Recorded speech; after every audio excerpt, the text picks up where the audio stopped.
Yay! We are super excited to be on another episode of Vaginas and Vertebrae. We have a really special guest who looks just like our other host, Madalyn. So I'm going to let Dr. Madalyn do the introduction, but it's Dr. Kaylee here. And I'm Dr. Madalyn, and yeah, our special guest today is my identical twin sister, Dr. Johanna. And we are chiropractors, and we practice at our office, Atlas Chiropractic Center in St. Petersburg, Florida, where we're family wellness, but our jam is pregnant and postpartum mamas. But I'll let her introduce herself a little bit, and then we're going to get into her story and all that stuff. Oh, what am I supposed to say? Who are you? Well, I'm your twin. I'm Johanna, and I am the younger twin. Yes, that is true. By 43 minutes. So I think I kicked her out and just kind of hung out inside for a little bit. But yeah, that's me. And I live in St. Pete, and I have a almost 9-month-old son. Yeah. And wow. It's crazy. I didn't know that you were the older one. I am the older one. She, the story goes that she kicked me out because she's definitely the most dominant one we've decided over the years. So she kicked me out and hung out with all her space for 43 minutes before she came out. So bless our mom's heart. Yeah. Now going through it, I'm like, man, I don't know why that was mean to make her wait 43 more minutes to have me. Isn't it amazing to think about that, like going through labor and delivery yourself? Like, isn't it crazy to think that some women do give birth to 2 or 3 in like that one span of time? Yeah, no, I mean, all I can say for that is like, I feel like maybe once you push the first one out, then like, you're like, okay, now I understand the process. So hopefully like the second or even third come faster, but that first one could be tricky. That's so cool. I love that. Well, I learned something new about you both today. That's awesome. Johanna, can you tell us a little bit about your story? I know we're on the podcast kind of for 2 reasons, and you follow the podcast so you know what it's about, empowering pregnant and postpartum women and understanding where to find resources and how to get the good information that unfortunately society does not share enough of. But also we have you on here for your own personal birth story and your own story with the fact that you are a mom, and we have worked with you in like different realms. We're friends and all that good stuff, but I want you to kind of just start with whatever you feel comfortable sharing about your story. Well, I feel like, I mean, the cool thing is I'm sharing my story with you guys, which both you, as in Dr. Kaylee and Dr. Madalyn, are a big part of that story from beginning to end and then beyond, I'll say. And, you know, I've never really shared it fully before with like a lot of people because it wasn't what I expected. Like, of course, you have this vision of what your pregnancy and your labor and delivery are going to be like. And as much as I had envisioned that, it wasn't what it was supposed to be, I guess I'll say. At least not what I had thought, you know. So I don't know how far back like to even go. But basically, I guess we'll just start with when we found out we were pregnant, we were not planning on having children. I had just opened my chiropractic office all by myself, and a month later we found out that I was pregnant. And so I think when I saw the test, like I cried, and my husband was like super excited, but I was like, what am I gonna do? You know, like I have 9 months to figure this out, and I have no idea how we're gonna do it. But with that being said, like I met you, Dr. Kaylee, pretty early on because I had hurt my back like right as I got pregnant in a lifting injury. And I didn't want that to persist through pregnancy because I, just being a chiropractor and seeing pregnant women, I knew how the body was going to change and how rapidly, and I knew that could be a problem. So we had linked up and done that. And then I also knew, and I think I don't remember if it was you or my midwife, Jessica, probably both you guys, I sat down and I said, well, I want to have like a 6 to 8 hour labor and delivery process. So I need to know how to work these muscles to push this baby out.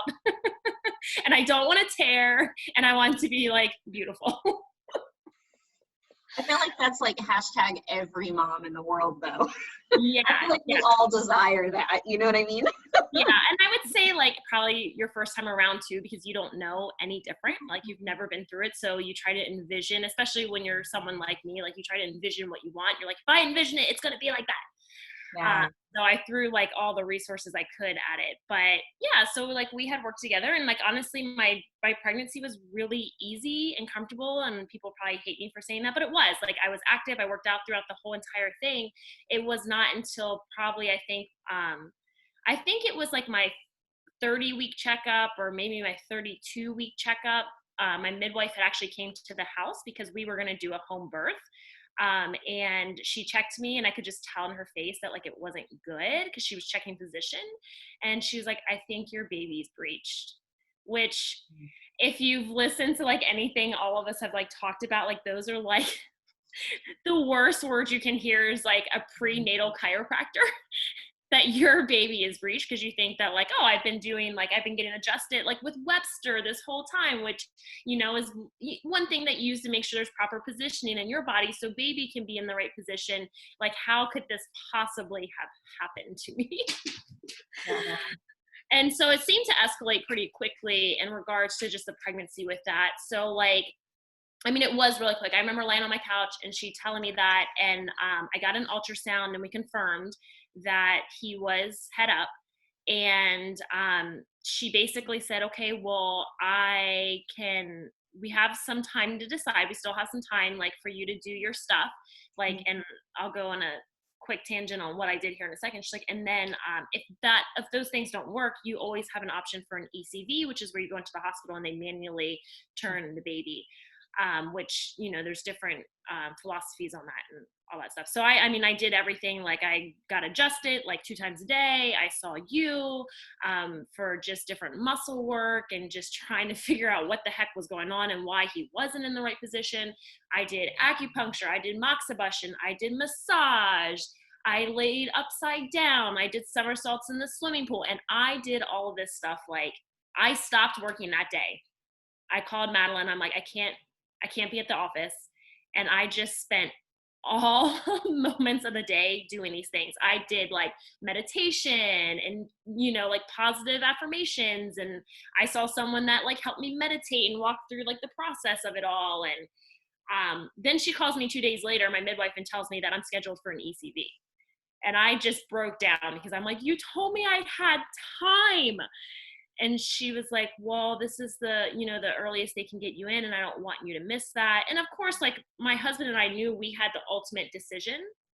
And I come from a world where, like, and I'm ashamed to say this, and this is kind of why I'm sharing part of the story, is that I came from a chiropractic world, where we see prenatal moms, and a lot of times the reason they come see us is because their baby's not in the right position. And we're told and taught that like ECVs are like god awful, like don't do them. You're going to go into labor. You're going to end up in a C-section if you get one. And I had a conversation with my midwife about these things. Because my ultimate fear was a C-section, because in the state of Florida, you cannot do a vaginal breech birth. And I had reached out to the other midwife that's across the state that will do them, and she was going to be on vacation during my delivery window. And I had spoke with a friend that lives up in Atlanta, and basically if the ECV didn't work, I was going to do a late transfer up to Atlanta so I could deliver my baby vaginally. So for us, it made sense to try it, because when you did more research and to outweigh the risk and the reward, we did it as early as we possibly could. So it was less likely that I would go into labor. And we figured if it was meant to be and he was meant to turn, it would happen. And if not, we had to explore these other avenues. So anyway, long story short, I went up to Tampa General to get it done. They scheduled me too early, so they sent me home. And I had some more time, right? I was like, okay, maybe this is the universe's way of telling me like he's going to naturally turn. Like, I still did everything, and he didn't budge. So he stayed breached no matter all the things I did, which I think is just like, you have to remember, even if you try everything and you give it the best shot you can, like, it doesn't necessarily mean it's in the cards, because the baby's smart. Like, the baby's in that position for a reason. So we ended up going up and doing the ECV, and that was really scary before it happened, because you didn't know what to expect. And I have to give props to my husband and my midwife and my doula. They were all there, and they were very supportive, and that was very helpful. And, you know, like, in the grand scheme of things, like, when I look back on this process, like, I barely remember that. Like, it was basically just a small blurb. It was huge at the time. It was just very stressful, but it was a small blurb in the grand scheme of things. But it worked, and he turned and he got head down. And then I was like basically scared to move for the rest of my pregnancy. So I did like back off from working out, but I still walked. We walked a lot to keep active and physical. And then one day I was in Publix getting groceries and my water broke. And I was like, oh my gosh, this is it. Besides, I knew like a lot of women's water didn't break in the beginning. So I'm like, oh, like this whole pregnancy is just going to be like on the outlier, right? I'm the outlier on everything. So we get together, I like text Madalyn. She's like, well, where are you at? Cause I'm in Publix too. We were not in the same Publix. We're not in the same Publix. It's like, I'm standing in the checkout line. I don't see you. I was happy I was wearing like workout, like spandex pants and not shorts, because like no one really knew my water broke besides Pete. Like my husband saw my face and he's like, are you okay? I'm like, my water just broke. And he was like, do we need to go? I'm like, we can finish checking out. Like, I'm not in pain or anything, like, but like, let's go. Yeah. So that was that. That's so funny. That's so funny. Before we get into like the actual birth of that, I jot down notes, and I always go down rabbit holes, by the way. Like, I know you listen, so you know that, but I love that story because it touches on a couple of things. One of which that I want to go back to is a lot of our listeners are actually in a similar boat, in a sense of they're entrepreneurs, but at the same time, they're also pregnant or they're planning to become pregnant. If you had like one piece of advice, maybe speaking to myself a little bit here too, but for those that are entrepreneurs also and wanting to have kids, like what is a piece of advice that you wish you had at that time in your life? Like, oh my gosh, I just opened my practice, here we go. And then, oh shit, now I'm pregnant too. Like, how do you feel we can be better at serving clients in that transition? Yeah, I mean, I think like one thing I know the three of us always strive for is to definitely listen to that individual that's in front of you and meet them where they're at and give them advice without judgment. Like, it was really hard for me because like, I felt like through my whole pregnancy, no matter if it was with this stuff or with just advice on what I should do, like there's always judgment and people's opinions. And that was difficult. I mean, the best advice I think I really can give is like, you have to do what is right for you. And for me, the way that I could like swallow what was about to happen is that I knew I had 8 or 9 months to plan and to build as much as I could. And I'm in a very different scenario where I have my identical twin sister that practices like me that I could have come in, and like some people didn't even know the difference, so like I know not everyone's there, but having that time to vet someone that can be as similar to you and realize, I think if you can realize like the worst case scenario is when you come back that you have to start over. Yeah. And that can seem like a lot, but it's like, it's totally doable, and it's going to be actually doable in a different way than what you even were used to before, because now you have baby and it's a different world and you have to figure that out anyway. And that looks different for a lot of people. But I think that like, just like living the most similar life you can with baby inside. As far as business goes, and getting it up and going and all of that, and basically building your world before it changes and you take like stockpiling it in the front. Because I know when I was early in business, like I always heard like what you did the couple of months prior, you saw the benefits of that later. Right. So like, obviously we're in a crazy world right now, and like society has basically stopped, and like, I truly believe like my business isn't going to feel the full effect of that for another 2 to 3 months. No matter what happens in 3 months, if 3 months, everything goes back to normal and new patients come in and other patients come back, we're still going to feel the effect of what's going on currently a couple of months from now. So, like if you can stockpile as much as possible, then when you're out and you're having that baby, you don't have to worry about as much. And then by time usually you're ready to come back, like then you're it's right at the perfect time. So I know it's not like the perfect answer, but that's what kind of worked for me to help me kind of wrap my head around it and process it. Yeah. I love that. And I think that's really important though for people to think about. I'm actually listening to an audio book, and you guys can tell me if you've listened to this before or read it, In the Flow. It's all about our menstrual cycles, and like it's going back to when in the 80s and like when birth control and everything came back, and like how we've been ingrained in our brain that like we have to do this, this, and this, but everything that was created in that realm was actually created around the male cycle. And so like it's really interesting to me now diving into like the power that we have as females during menstrual cycles, but also during pregnancy, during conception, during ovulation. Like our creativity and our business creation needs to occur in these different realms. And it's been really cool to like work through that and think about my clients, like for instance, because I remember, and I hope you're okay with me sharing a little bit about that experience on my end, but I remember working with you and the struggle that it was for being pregnant and then also like the entrepreneurship side of things. But the cool thing was that you were always very open about admitting that, like, hey, this sucks right now. I feel like shit today, but we're going to do this. And I think that like that is huge too, because, you know, the other thing that does pop into my mind is also, I have a little bit of mom brain, like I remember and then it goes away.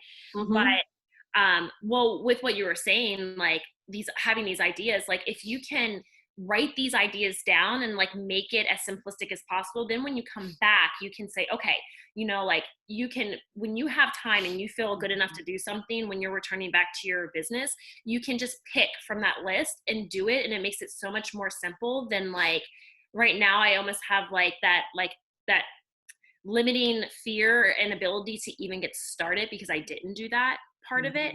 And so it seems like I'm trying to swallow like this big task, and it's so much sometimes that like, I just don't do it. And then I'm like, well, I could be doing more, but the get started is so overwhelming.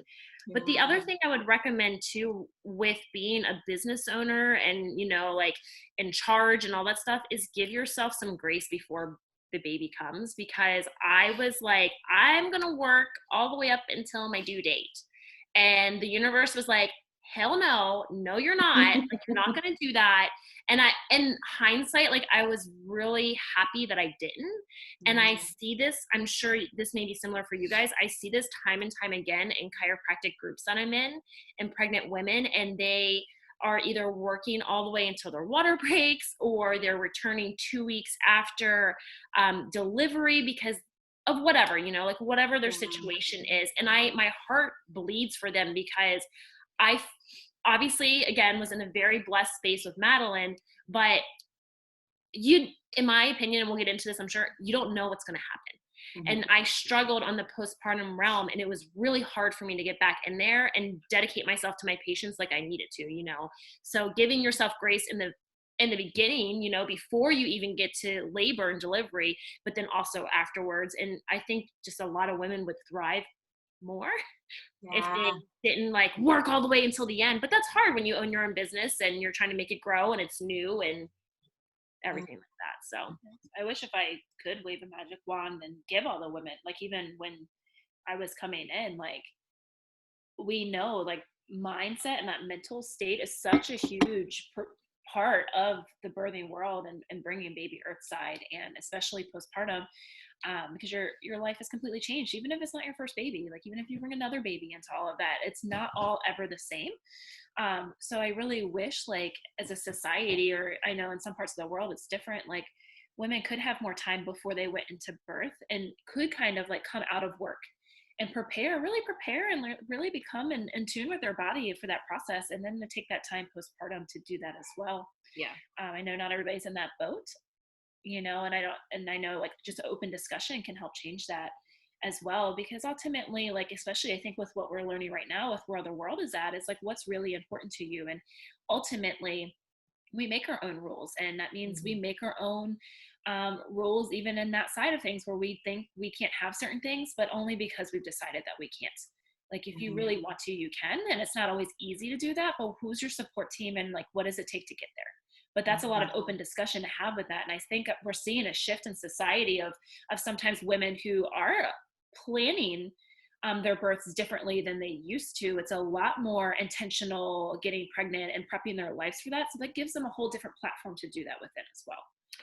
Yeah, I mean, we could go off on a tangent about how often I get pissed off from just loved ones that I hear tell me like, oh, I have to go back to work before even 12 weeks. And I'm like, excuse me? Don't even get me started. That's why I'm like, I'm sure we can go on a tangent, but like that disgusts me. Like, I can't believe that. It's crazy. We have a lot of work to still be done in the realm of healthcare for sure, which is the big proponent of this podcast. But I appreciate you bringing up that point because it is so important, and to limit myself from going on to a tangent because Madalyn knows I will not shut up on that one. Already, and I get messages about it. It's so bad. I occasionally called rabbit holes. I get so heated about those things. We need to just have like a rabbit hole episode every month and just be like, these are the things that I'm thinking this month. Yeah, lay it out. It's insane. But yes, I think I 100% agree with that. But I do want to hear more about, because you mentioned it, and then we do want to talk about this, of course, because I think this is one of the most powerful things that women who have not conceived yet, but they want to, or women that are pregnant, and then also women who are postpartum. I think it's probably one of the most powerful things to hear stories about your birth plan and then your actual birth. Like what happened? What was the transition mindset? Tell us everything you got there, because I think that these are the things people come here for. And I'm just gonna I'll say some things to you guys that I think I've only said to myself because or to my husband, because there's some struggle in that. So being from the industry that I'm in, the way that we live our life, I knew that when we got pregnant, I was not going to go to a hospital. That was not my plan. I was going to have a birth center birth or I was going to have a home birth. And we had to decide what was best. And when I went to the birth center, I knew exactly who I wanted to work with. I came in and they're like, oh, are you going to interview other places? I'm like, no, I'm just here with the formality. Sign me up. And so when my husband and I looked, it was, in my opinion, it was no different than being in my home versus in their home. So I'm like, okay, we're just going to do it at our house. That's totally the way that I want to go. I feel comfortable with that. And I was really excited and just mentally preparing myself for that through the process. So, of course there was the pool and all that stuff we had here. And so my plan was to do that, was to successfully have my baby at home vaginally without any intervention. And I was working out and I was committed and it was going to happen. And then, then there became the reality when we found out that he was breached, that then we had to have a serious conversation about, there are these scenarios now and they're really realistic about not having your most desirable plan, because if the baby doesn't turn in the state of Florida and you're not willing to go do other things, you have to have a C-section. No ifs, ands, or buts about it. And that infuriates me. I obviously don't want someone to deliver my baby that is not trained in breech vaginals, but I think for sure it should be an option, because I feel like things would have been different as far as my delivery went if I was allowed to do it that way. But that, you'll never know if that's true or not. That's just my personal opinion. But so we talked about C-sections and things, and that just brought me to tears every time. I mean, so much, like I said earlier, that I was like, I can't do it. I can't. Now, if I try to vaginally deliver this breech baby and it doesn't happen and then I have to have a C-section, well, then I tried everything. And that I was going to be able to swallow, but not even being able to try was not an option for me. So we seriously had conversations about late transfers to Atlanta. I was going to do it. I was going to go up a week or two before we were due, and we were just going to chill until this baby came. And then we were going to figure it out. But like I said, I mean, it didn't have to come down to that, but we had to have that discussion.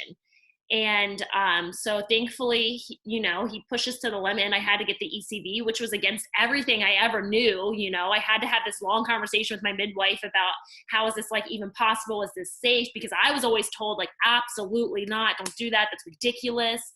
And that's not the truth, and that's misinformation. And I do want to put that out there because during this process, I've also spoke with other chiropractors that were pregnant women that were in the same position, and they felt, I would say, ashamed, like I did, to have to make the decision if they should try for an ECV or not.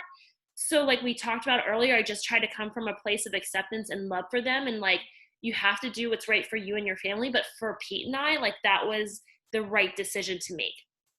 And I remember not even wanting to tell my mom, because my mom was like, don't you feel like that's interfering with how things should go? And I'm like, it's one of the least invasive things you can do, So, so we did it, and, not everyone knows that we did it. I mean, if they listen to this podcast, they will now, but And then, then your birth plan still changes, because I remember being told that if you have a successful ECV, your labor is probably still going to be harder. And not that you want to hold on to that, but it was in my head. And when I was doing these other things, it was also being told to me that, like, oh, well, there's all these like wellness health professionals, like we'll just say chiropractors and acupuncturists and massage therapists that want to have these great home births, but it's not likely that'll happen. I want to be like, what? Why are you saying that? Like, that's rude. So then, these seeds are being planted. So I had to do like a lot of like mental work. And then, then we were able to labor and try to have the baby at home. And I had to transfer because I was in labor for like, I think 30 hours, which I don't want to say sucked. I remember everything was progressing awesome. Like, I was in labor, and I remember being in the water, and I was like looking at the clock because it actually was my friend's birthday that day. And I'm like, okay, my son's going to be born on one of my good friend's birthdays. And then like the time came and went, and I was like, okay. And he just wasn't descending down. I was 10 centimeters for a while, but he just wasn't coming down. So eventually, like, I was just too tired. Either I was going to pass out, and then I'd have to have a C-section. So my midwife was like, let's transfer if you're okay with it. And so we did. And she was honest. She was like, you're going to have an epidural, and you're going to have Pitocin so you can rest and we can get this back up and going. But if you're willing to do that, there's a great midwife on staff at Tampa General, and I know her, and she'll let you push. And so that's what we did. And she let me push. And there was another doctor on staff, thank God that we didn't have him, because he was like, why are you letting that girl push? She needs to have a C-section. She's not going to push this baby out. And I did. And I didn't tear. I have goosebumps over here every time I hear the stories of, like, not just my clients, but just anybody in general, because I think it's so powerful. And I just came up with the name of this podcast, like, during your conversation, by the way. Like, when your birth plan is not what happens, or when it changes in the midst of labor. Like, I think it's so important to understand, though. That's why all of us, and I know all three of us on this podcast do this, but that's why it's so important to always not necessarily have a plan B, but be educated on your choices and understand when you are transferred, or if you are transferred, you still have a voice, and understanding the providers that are there that will give you that voice. And so that's so important. And I think that's huge on who you work with, and of course what you know. And I know that's why we try to encourage people to know that they have a voice, because coming from the background that I'm in, I know I have a choice. I know I had a choice the second I stepped into that hospital, and when they were pushing me on certain things, I knew what my rights were, and my husband knew that too. Yeah. But also having those conversations, because I didn't want to talk about having a C-section. I did not want to talk about it. I didn't want it in my mind, because it was like not going to happen. It was worst case scenario. But my midwife was like, we have to talk about this because it may happen, and you need to have a plan. Yep. And you need to know what to do and what your options are and that kind of stuff. So we had to have a lot of really awkward conversations through a very emotional time, because you had to be prepared, you know? That's and amazing. So, but I do remember I showed up at Tampa General, and I was in so much pain. And the lady was like, oh, honey, you're not going to get an epidural. This baby's coming now. I was like, this baby's been coming for 10 hours. He's not moving. There is a point where you just get to the, like, just give it to me. Let's go. But this is, okay, so another little tangent, but this is like where people are just, they don't know what to say, and they should be trained in the hospitals, because the nurse that I had when I first went in was like, oh, don't worry, honey. Like, I got to this point too, and I ended up with 3 C-sections. And my husband was like, that is not helpful. Like, that is not what we need to hear right now. Like, you need to not talk. Mm-hmm. And thank God, like, actually, she was coming off a shift, and I got another nurse, and she was such a huge proponent for just the way that we wanted to birth in general at home. Her and the midwife were, and then, like, through the process, like, they were talking about, like, this midwife I had ended up with at Tampa General, she used to be a home midwife, I think, out of Atlanta or something like that. So she had the background of what I was looking for, and she had it in the medical system. So I was very, very so happy. She was like my little angel to have that. And then her nurse was like, I was so happy that the other nurse like was done. Yeah. Because I didn't need her. Yeah, I hear so many horror stories about that too, like where you go in for labor and delivery and all of this, but you're getting these conversations. The one I always bring up on this podcast is like and I'm not going to name any hospital names right now, but I will to you guys later. But there was a situation where one of my clients went in for labor and delivery last year, and she was being told, like, one, of course, she had no choice in what position she was laboring in. She hadn't had her epidural yet, and they weren't letting her squat or do the movements that I had taught her to do. They weren't giving her a voice, and then the nurse was telling her during the pushing phase to push with her butt, which again is pelvic PT. I'm just like, what does it even mean? But anyways, and it's just interesting because it's a big mission of mine, and I know it's yours as well, is to just get the education into these other healthcare providers, because I know like everyone's experience is so different, but there are certain times to speak in the delivery room, and there's other times where we should just let mama deliver, you know what I mean? And I think that that's a really big transition that hopefully we'll start seeing a little bit more improvement on. But yeah, and that was one of the harder processes for me, because, you know, we had talked about positions and that kind of stuff, and I was doing all of that in my house. But of course, when I had that epidural, before I had it, I'm like, but I don't want to be on my back pushing. Like, that is like the worst position. And so, I mean, they were honest with me, and they're like, you're not going to be able to do a lot of positions, but there are some different things we can do. But you can control how much of the medicine you get to a certain extent. Like, they give you like a button and a drip, and I never pushed it once he put it in. Like, I never increased the amount because I wanted to be able to move as much as I could, even if I had the epidural. And I thought the cool thing about the nurses and stuff, the nurse that I ended up with in the midwife, they were talking about like their ideas on like how they could give women other positions, even if they had an epidural, if they had these things in the hospital to push. And I thought that was great. You know, like, of course it wasn't there for me, but I thought it was great that they like were an advocate and they were talking about these things, because I mean, it's not everyone's choice initially or plan to have an epidural, but sometimes you get pushed to the end, and like, if I didn't have it, then I would have ended up with a C-section, and I didn't want that. So the epidural and the Pitocin was less offensive at the time, you know, and necessary. But I was tired. Yeah. I was puking my brains out, man. Yeah.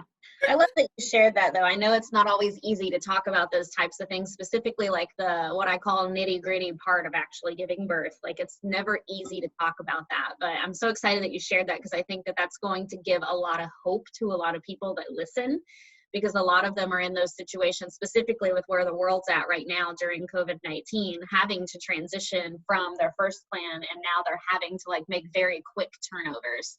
Yeah. And so I think it's important for them to understand what those like differences are, and to understand that there's options and things like that too. But now that we have the baby, can you talk to us about like, what is that biggest struggle? And I'm only going to ask you to share one or two, but like, what is the biggest struggle that you feel you've had postpartum? I love that this video is also going to be uploaded to YouTube with that face. It's beautiful. Like, we're asking one or two, I'm sure, for like time and that type of thing, because I think the reality is, I know there's two struggles no matter what. Yeah, that's one of those like, rabbit hole discussion podcasts, because obviously like it shifted our world 110%. Like, Pete and I were like, we're going to have this one baby and it's going to be fine, and we're going to conquer it because we conquer everything. And I think that like it was so much more than we could have ever imagined. And I don't say this in like a mean way, but like, and overall, our baby, Dakota, he's easy. Like, he didn't have conflict, you know, he didn't have these complicating things that make the newborn process harder. And it was still hard. So one thing I think the two things I think that stand out in my mind is, one is for me, the lack of sleep. And I know I've heard there's a difference between boy and girl babies and all of that, but like my baby, he wanted to, and he still wants to eat a lot throughout the night. And so you go from like, I slept amazing. When my water broke that night, I still slept amazing that night. Like, I never had any poor sleeping toward the end of my pregnancy. So I slept great. And then I had him, and then I didn't sleep again. I'm still here. Still trying. fine.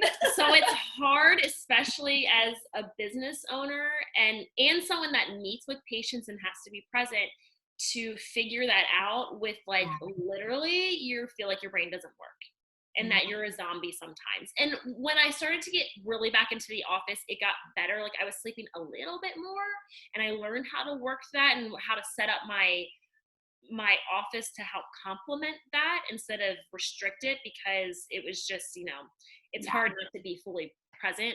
And so the lack of sleep for me is like one of the hardest things. I never understood because I always slept great. I thought like, okay, like it won't be forever, but like he's almost 9 months and he still gets up 2 to 3 times a night. And when he finally is sleeping, then he's teething and that changes everything. And he's trying to crawl and walk. And so then they get up and they do that in their crib and they're up in the middle of the night. And so anyway, it's still a process. Every day I wake up, I'm one day closer to sleeping through the night at some point. So hopefully those moms out there can take that little mantra and try that out. And then the other thing, and I think, well, both of you probably know this, is, and I remember meeting with you, Dr. Keeley, and you were like, well, we'll, check in postpartum and blah, blah. And I'm like, yeah, I'm not going to have any postpartum crap. I'm like, I've never had depression. I've never had anxiety. It's not going to be an issue. And then it was an issue.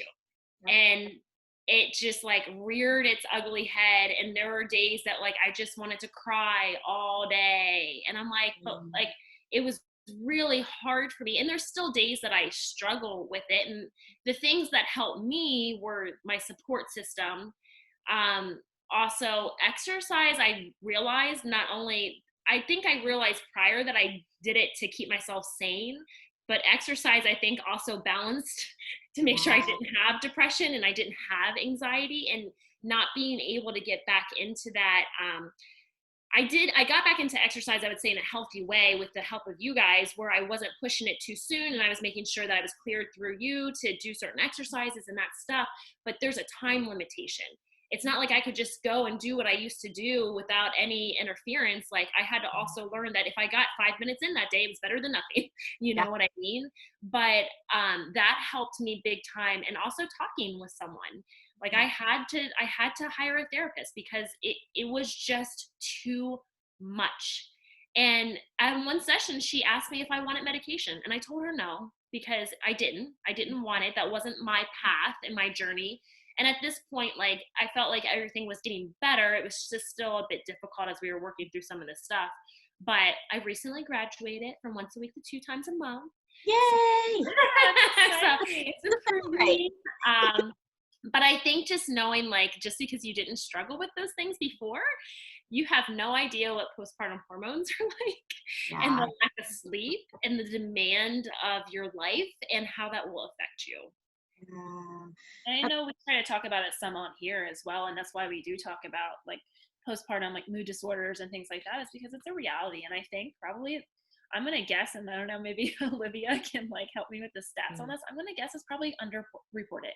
I'm gonna guess that a lot of moms don't have that support system, and they don't know that it's okay to reach out and ask for help.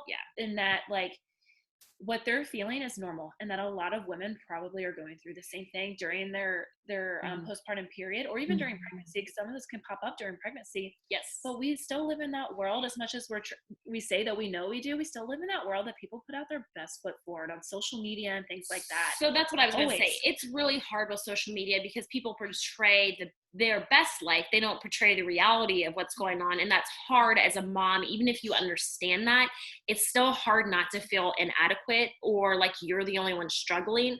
And I mean, I'll just share with you, the other day, I had someone come in and they are, 6 months or not 6 months, they're 6 weeks postpartum. And she was very open with me about her struggles and the way she was handling it. But she did say, like, outwardly to her family, she puts the face on and she doesn't tell people. And that's what I was doing, like, I would say one thing through this whole entire process is, if any of you guys have kids, like, if you tell me, like, I'm okay, like, I'm still going to eventually show up at your house and hold your baby, no matter if you want to sleep, shower, poop, cry, I don't care what you want to do, but like, just go do it.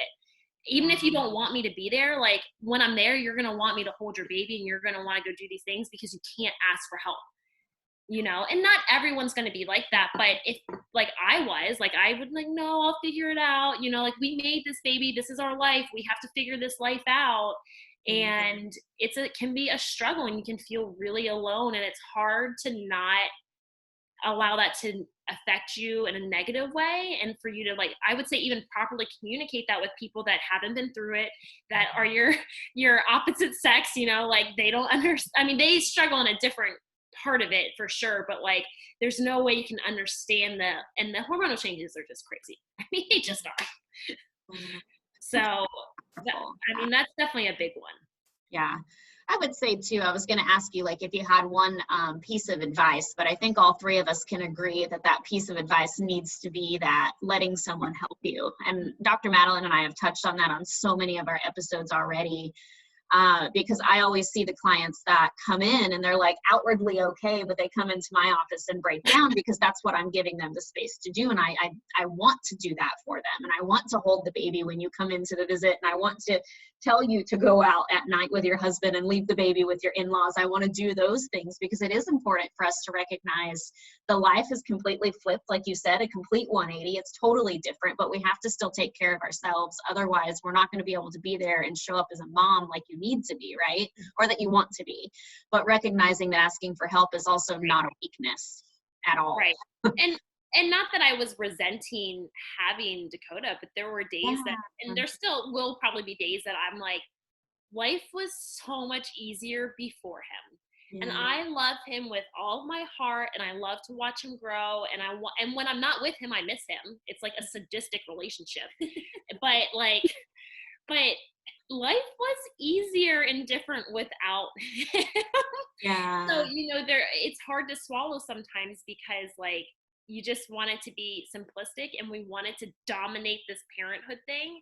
And I think overall we do a pretty good job in the reality of it, but like it's just a lot of learning and transitioning and figuring it out and all of that stuff. Wow. This is probably like one of my favorite episodes. This is really, really powerful. Thank you for sharing all of that. Because again, I know that that's a side of vulnerability that's really difficult for newer moms to be able to not only admit what you just said, but also admit to the help that you like requested and you reached out for and all of that.